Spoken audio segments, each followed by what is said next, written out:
una distribución de la población y de la producción más equilibrada. Entonces yo creo que a Bogotá de manera indirecta, como el mercado interno ya está allí, le conviene tener una economía más globalizada y con mayor apertura y una inserción ordenada, por supuesto, pero una inserción mayor en las economías globales, tanto con los mercados desarrollados de Estados Unidos y Europa, como bien lo dice el doctor Pulecio, con los mercados asiáticos. Pero vuelvo y repito, si somos serios sobre el tema de la concentración urbana de Bogotá, lo mejor que podemos hacer es que esa cerrazón de la economía colombiana histórica, porque cuando uno mira las exportaciones más las importaciones sobre el PIB en Colombia son muy bajas con relación a casi todos los países de la región, comience a crecer. Ese es un primer punto. El segundo es también una mala noticia, de alguna manera, si uno quiere proponerse esto, es que si les va bien y la hacen bien las cosas, van a traer más población hacia Bogotá. Yo incluso le di una frase al respecto, y perdón por la referencia un poco con nombre propio, Antana Mokuf, que decía, no me preocupa mucho la llegada de gente a Bogotá. Si nosotros hacemos las cosas bien, va a venir gente y tendremos que lidiar con ese problema. Lo dice Edward Glaeser de nuevo, las ciudades no crean los pobres, las ciudades los atraen, y sobre todo cuando se hacen las cosas bien. El taxista que me trajo ayer aquí a la universidad llevaba 2 meses, no conocía ninguna calle de Bogotá, trabajaba en una finca de Armenia, se ganaban entre él y la esposa 100.000 pesos semanales, me dijo, me estoy haciendo 100.000 pesos diarios. Bogotá es una ciudad de oportunidades grandísimas para gente como él, yo creo que muchos seguirán llegando. Y la única forma de disminuir esto es teniendo otras ciudades dinámicas, y las ciudades dinámicas de Colombia van a ser aquellas que se conecten con el mundo, que están en nuestras costas y que cambien un poco esa ocupación del territorio nuestra que fue extraña, por decirlo menos.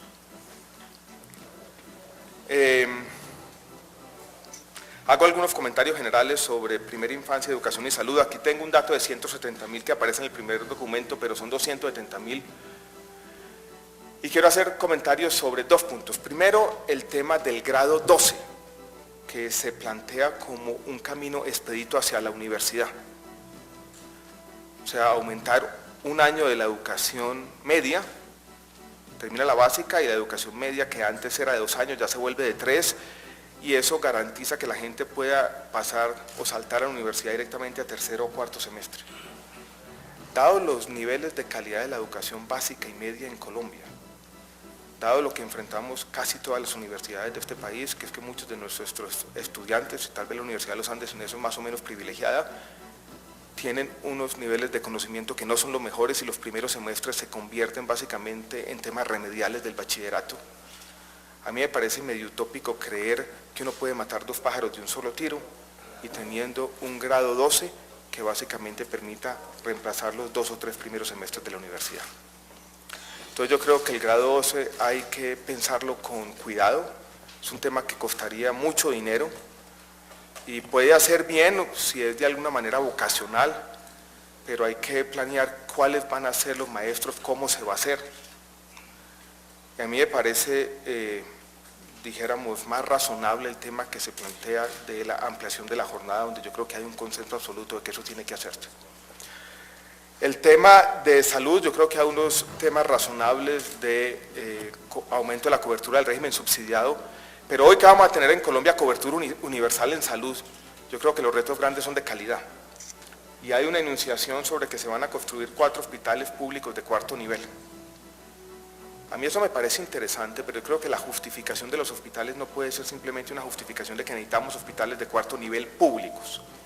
Yo creo que eso tiene que pensarse en términos de cómo eso va a aumentar el acceso a la salud de ciertas personas y valorar esas inversiones, que en el plan no veo ningún tipo de valoración. Yo creo que me he tomado más tiempo del que me debería tomar. Iba a hacer algunos comentarios generales de seguridad, pero se los dejo a Daniel.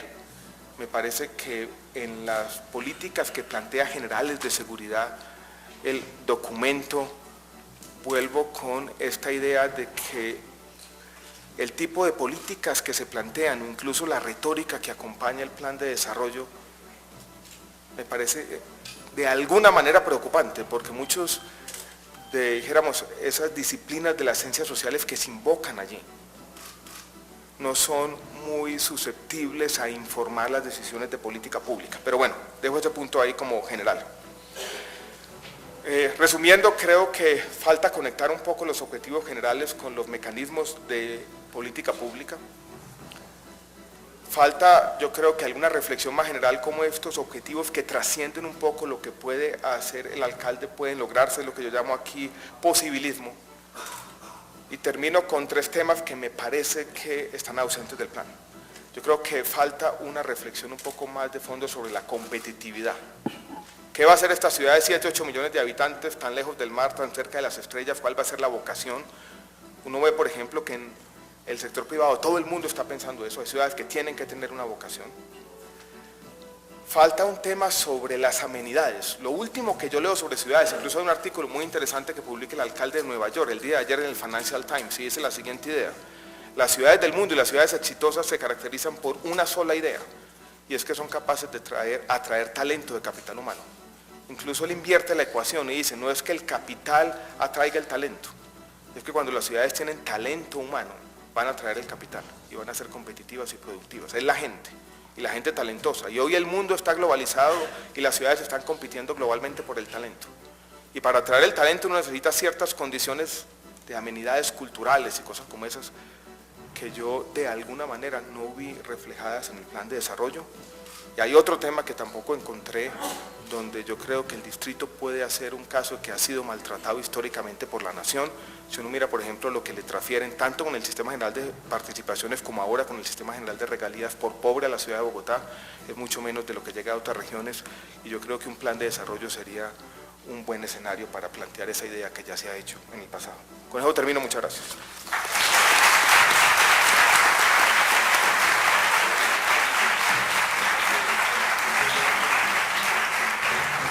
Agradecemos al decano Alejandro Gaviria por su intervención. A continuación escucharemos al señor alcalde mayor de Bogotá, el doctor Gustavo Petro. Démosle la bienvenida al señor alcalde.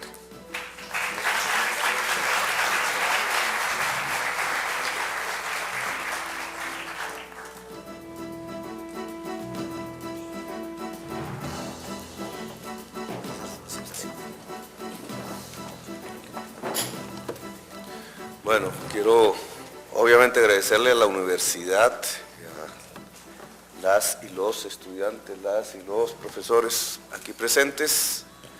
No tuve la oportunidad de ver el desarrollo de la discusión, solo el del doctor Gaviria, por tanto, me voy a referir a algunos temas generales, pero también a su intervención.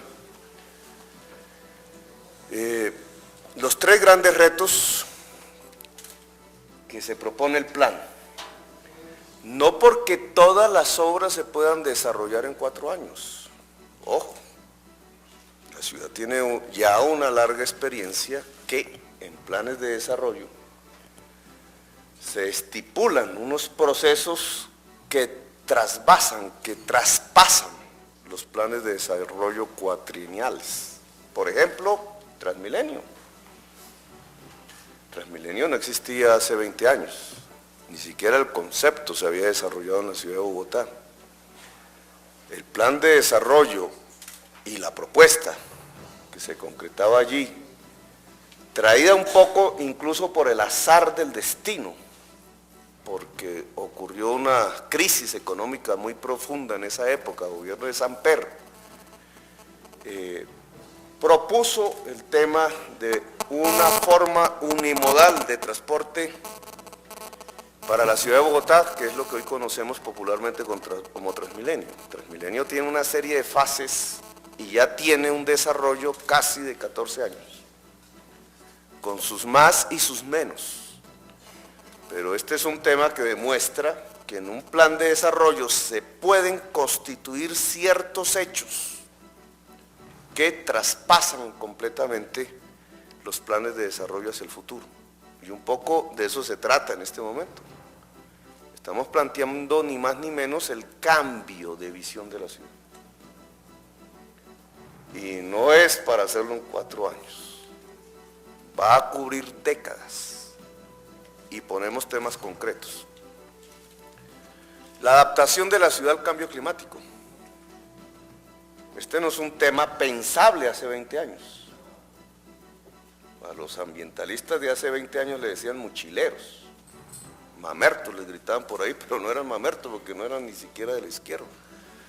Eran pensamientos nuevos que aparecían, entre otras, por un economista muy importante que tuve la oportunidad de leer, pero ya olvidé el nombre, Roger Rumano. Él murió en Nueva York hace poco y escribió de una manera muy interesante a finales de los 60, en los años 70, poco leído por la juventud de aquel entonces, porque ni más ni menos era un disidente del campo soviético.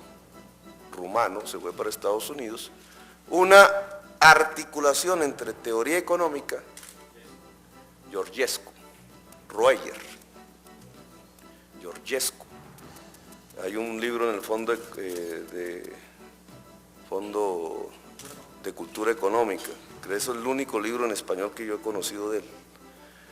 Hizo una articulación entre teoría económica y las leyes de la termodinámica, de la física. Primera articulación interdisciplinaria en el reino de la economía que es absolutamente brindada la posibilidad de una coordinación con otras disciplinas, ni más ni menos, porque se considera la economía a sí misma ciencia. Yo soy economista, quiero decir. Entonces se cree el economista que está en una ciencia. Cada vez que se articula con otras maneras de pensar fuera de la economía, aparece lo que se llama la crítica a la economía. Y cada vez que aparece una crítica a la economía, aparece una revolución. Este Rumano hizo una crítica a la economía por primera vez desde las leyes de la física, la termodinámica, y descubrió algo fundamental: los procesos económicos son aceleradores de las leyes de la termodinámica y fundamentalmente de una, la que puede destruir la vida, la que disipa el calor. Planteamiento precursor en los 70s que hoy es una absoluta realidad. Hoy, ya no hace 20, no hace 30 años, no hace ni siquiera una década, hoy es contundente el mensaje mundial de la necesidad, en primer lugar, de detener, tema que no es nuestro, el proceso de calentamiento global sobre el planeta, de desacelerarlo. Esos indicadores indican si vamos a vivir o no. Es la política de la vida en plena ejecución en toda la humanidad, y de adaptar, que es lo que nos corresponde en buena parte, la ciudad al cambio climático. La ciudad no se va a adaptar al cambio climático en 4 años, pero nos ha correspondido, quizás la única región en Colombia, y la primera vez en la ciudad de Bogotá, de poner este tema en la discusión y empezar a actuar sobre él. No solo cómo se adapta la ciudad de Bogotá al cambio climático, sino eso cómo se aplica en una serie de políticas públicas para los próximos 4 años y venideros. El costo de no hacerlo en el mundo será la especie humana. El costo de no hacerlo en Bogotá serán miles de vidas humanas. Y vamos a explicar un poco este tema, aunque debió ser parte de las alocuciones anteriores. Adaptar la ciudad al cambio climático implica el cambio de visión de la ciudad. Nosotros, ciudad tibeto-andina o andino-tibetana, donde nos tocó aquí, por razones históricas, los españoles fundamentalmente hicieron crecer esta ciudad y los desarrollos del siglo XX lo profundizaron. Desarrollos económicos del siglo XX ligados al mercado interno. Y los españoles tratando de imitar a Madrid. Por eso pusieron la capital en el centro geográfico del territorio de lo que sería después Colombia. ¿Cómo adaptamos esta ciudad en este lugar del mundo al cambio climático? La realidad de la ciudad, ¿cuál es? Se construyó sobre lagos y humedales. Se construyó contra el agua. Es un dato. Por eso no estamos al lado del mar. Ni siquiera quienes tuvieron esas decisiones pensaron en construirla al lado de un río navegable. El río Bogotá no es navegable por obvias razones. Es decir, todo lo que hacía la humanidad durante milenios no lo hicimos aquí, que es construirse al lado del agua. Aquí nos construimos contra el agua. Y ese hecho no es despreciable ahora que hablamos de cambio climático. Al haber hecho eso, al construir una visión de la ciudad contra el agua, la usamos, la ensuciamos, la enterramos, la pavimentamos. Creemos que desarrollo es hacer eso, expandir la ciudad y expandirla con unos intereses económicos que se benefician de ello indudablemente y con unas realidades que no solamente depredan el territorio, y este territorio es vulnerable por muchísimas razones. En primer lugar, porque estamos cerca de las estrellas, es decir, tenemos menos oxígeno.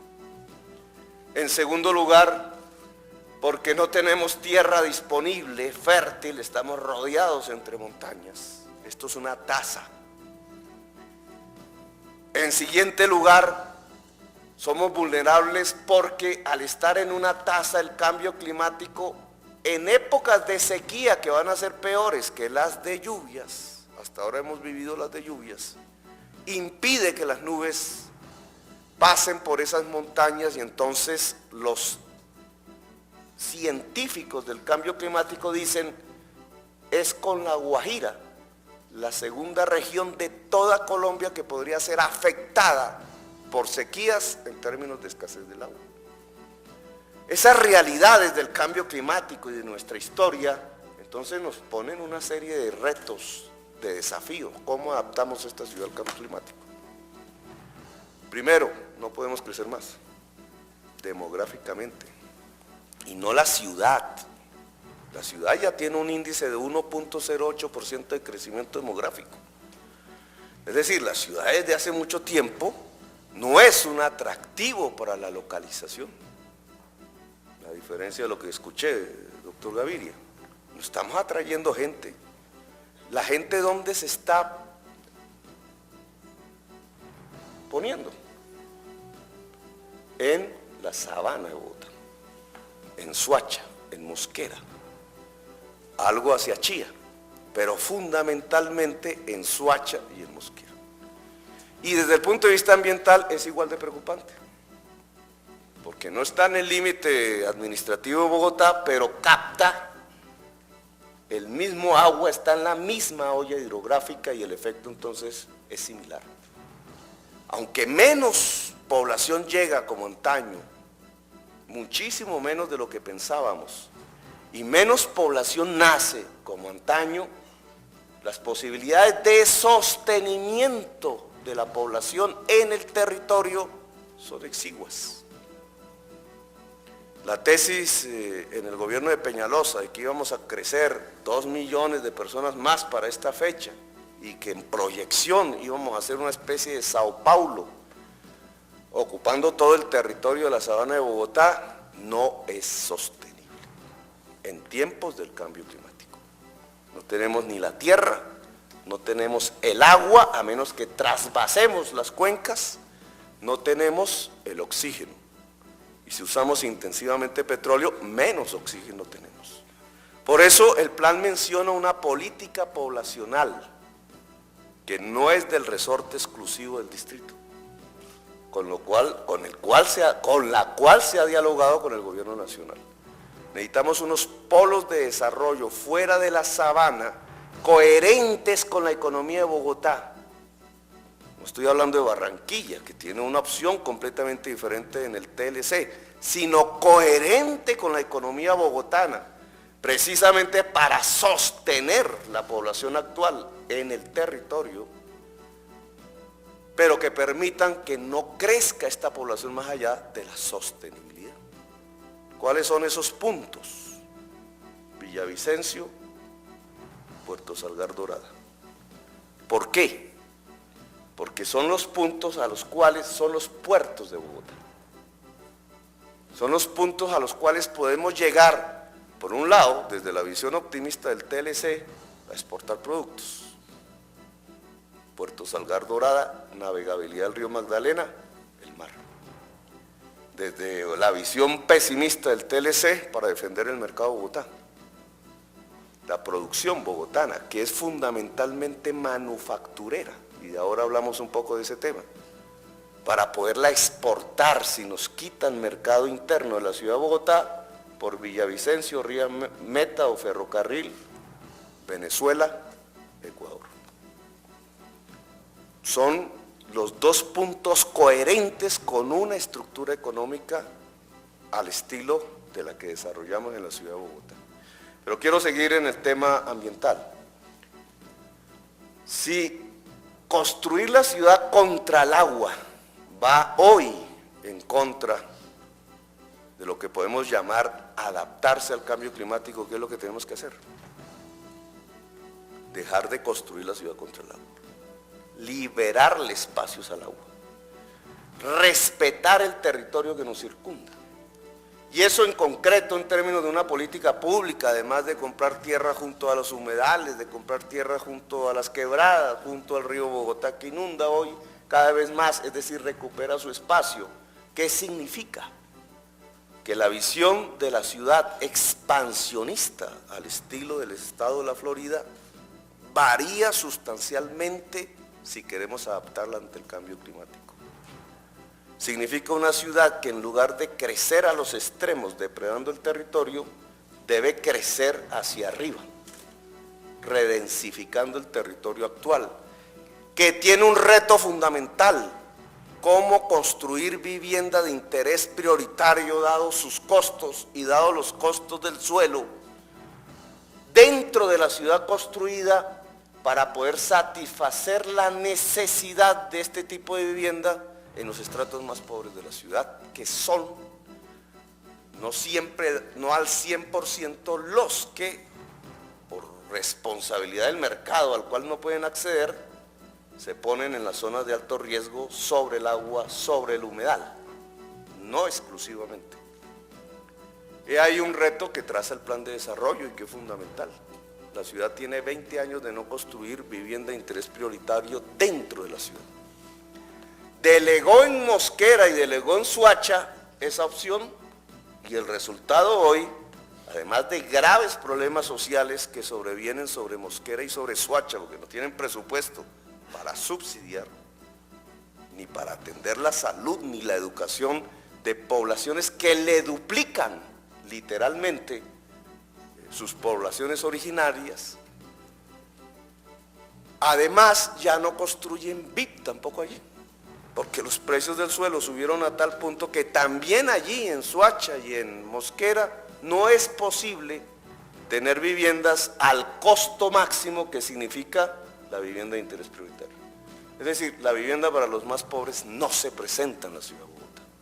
La opción de una redensificación, de generar suelo urbano, pero hacia arriba, suelo en el espacio, llamaríamos, separar el criterio del suelo de la tierra y generar suelo urbano en la ciudad y posibilitarlo, no solamente tiene que ver con una política contra la segregación espacial, y es que los sectores más pobres de la ciudad no sean excluidos incluso de la ciudad, sino que puedan estar dentro de la ciudad y ojalá cercanos a los puntos de construcción económica de esta ciudad, porque es una manera de eliminar la pobreza.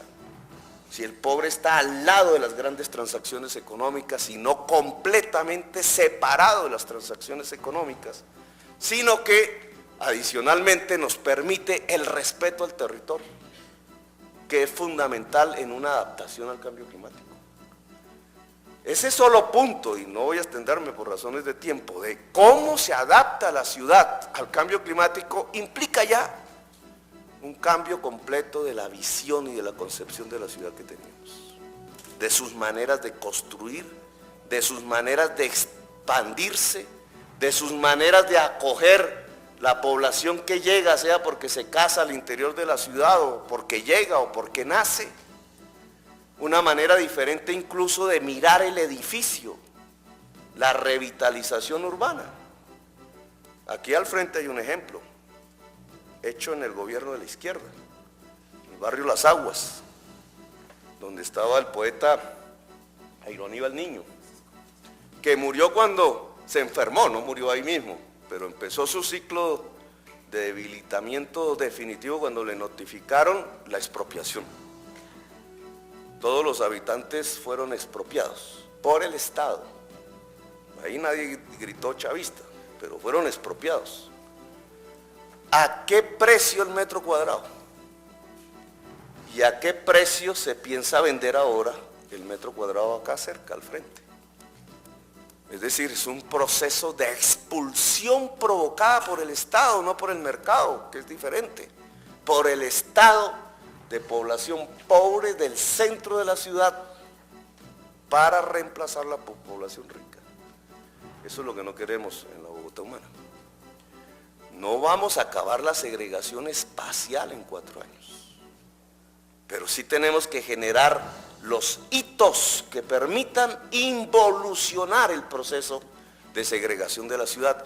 Además, porque la ciudad de Bogotá nos muestra, quizás no es así en el resto del mundo, no es fácil encontrar eso, cómo se junta depredación sobre la naturaleza con segregación social. El mecanismo que ha impulsado la ciudad a permanentemente sobrepasarse sobre sus perímetros, depredando el territorio, hacia el norte, hacia occidente, hacia el sur, hacia los cerros, ese mecanismo que va depredando el territorio, el agua, el oxígeno, al mismo tiempo es el mecanismo que va profundizando la segregación espacial de los seres humanos. Entre más lejos los pobres de los centros de actividad económica, más segregados y más pobres se vuelven. Es una vinculación difícil de encontrar, pero aquí es evidente. Entre menos depredemos el territorio, entonces también producimos una menor segregación espacial de la población. Ahora, segregación espacial no significa disminución de la desigualdad. Son dos conceptos completamente diferentes. Y obviamente cuando hablamos de superar la segregación, también queremos hablar de superar progresivamente desigualdades.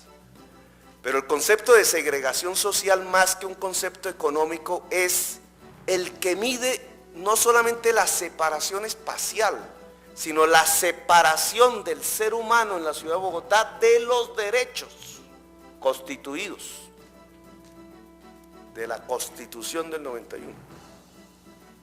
Es eso fundamentalmente. También escuché algunos temas al respecto. Superar la segregación social es garantizar los derechos de la Constitución a todos los habitantes de la ciudad. Y cuando vamos a pensar en esto, entonces vemos otras geografías de la segregación social que no son exclusivamente las del espacio. La educación. Vea aquí un ejemplo. La educación. Unos muchachos y muchachas tienen la opción de una mejor educación. Muchísimos muchachos y muchachas no tienen ese derecho. Y es un derecho. Es el derecho al saber. Fundamental en la especie humana. Si este derecho no se garantiza, no estamos hablando de humanidad. El derecho al saber, no voy a hablar del de salud ni nada para ahorrar tiempos, pero como se tocó el tema de la educación, quiero tocarlo. Pues mucha gente en el mundo de diversas disciplinas ha llegado a la conclusión, puede ser criticada, que uno de los mecanismos fundamentales de la superación de la segregación es precisamente por el lado del saber, del derecho al saber. Yo he defendido tesis que sigo defendiendo en que nos dicen, que recetan que en Colombia una manera de superar la desigualdad es repartiendo la tierra. Tema que está hoy precisamente en discusión, del que hace parte el tema de la restitución de tierras y la crítica al modelo paramilitar. Repartir tierras significa entonces, dirá un economista, lo han dicho varias veces, afines a la idea contraria, que no se puede repartir tierras porque las unidades económicas que se formarían no son eficientes para la competencia en el mercado de los productos agrarios. Olvidando que repartición de la propiedad no significa necesariamente unidad de medida de la unidad productiva. Que lo vi, ese tipo de error lo vi otra vez aquí reflejado cuando dicen tanta plata para la economía popular, no se habla de la formalidad y esas unidades pueden ser ineficientes. Propiedad sobre la economía productiva no significa unidad de medida de la economía productiva. La diferencia entre esos dos conceptos es la asociatividad, pero lo dejo como un paréntesis. O asociatividad de pequeños conforma unidades eficaces y racionales productivas. Se puede ver en la tierra, se puede ver en la economía manufacturera de la ciudad. Pero estábamos hablando de la educación, que se tomó como un punto de crítica. Si la educación o el derecho al saber es fundamental para superar la segregación social, que es uno de los 3 puntos fundamentales del programa, ¿qué es lo que proponemos en educación? Hablamos de 270,000 niños, pero no vi una crítica al programa. Es la primera infancia, 0 a 5 años. Nosotros no lo vamos a medir sus efectos en los 4 años, por definición. Ellos no van a votar dentro de 4 años. No van a salir a manifestaciones para defender esta política los bebés de 0 a 2 años. No cuentan para los intereses políticos de determinado concejal. No aparecen en los medios de comunicación, por tanto. No tienen voz. ¿Qué hacemos en relación a los 0 a 5 años? Los premios Nobel, varios, de economía incluso,